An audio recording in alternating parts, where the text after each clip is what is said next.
Let me ask you something simple. When was the last time you went to sleep? Last night, right?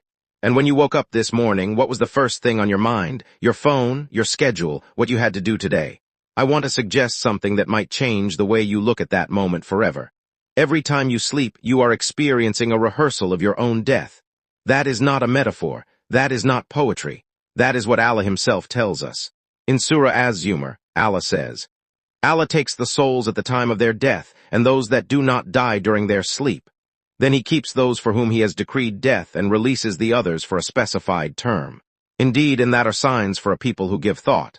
39:42, read that again slowly. Allah takes your soul every single night. The same way he takes it at death, he takes it when you sleep. The difference between you waking up tomorrow and not waking up at all is not your alarm.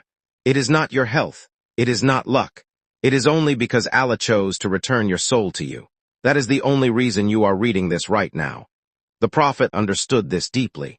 He did not treat sleep as just rest. He treated it as a moment of surrender to Allah, and he taught us to do the same. Before sleeping, he would say, "O Allah, in your name I die and I live." And upon waking, all praise is due to Allah who gave us life after causing us to die, and to him is the resurrection.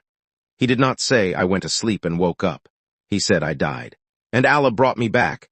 That is the lens the Prophet is handing us, and most of us have never once picked it up. Here is what unsettles me about this. We have this reminder every single night, without exception. Rich, poor, young, old, every human being on earth goes through this. Allah built it into our existence. He did not make death a distant concept we only confront at funerals. He made us taste it every night so we would never forget. And yet, we wake up and immediately chase the same things we chased yesterday.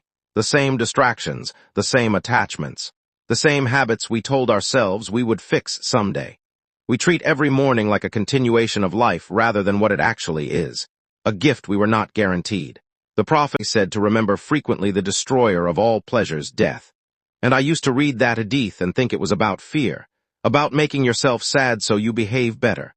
But that is not what it is. Remembering death is not about grief. It is about clarity. It strips away everything that is not real. It shows you what actually matters. It makes the argument you had last week feel smaller. It makes the grudge you are holding feel heavier than it should be.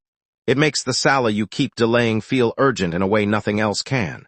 When you remember that every sleep could be your last, not as a thought experiment, but as a genuine reality, you start living differently.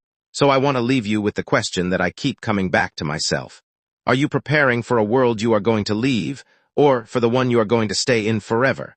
Because tonight you are going to close your eyes again. Your soul is going to leave your body again, and you are going to place yourself, completely helpless, in the hands of Allah again. The only question is whether you will wake up tomorrow having done something with today. May Allah return our souls to us each morning with more gratitude than the day before.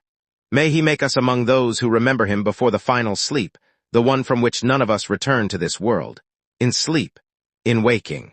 In the space between the two there are signs, for those who think.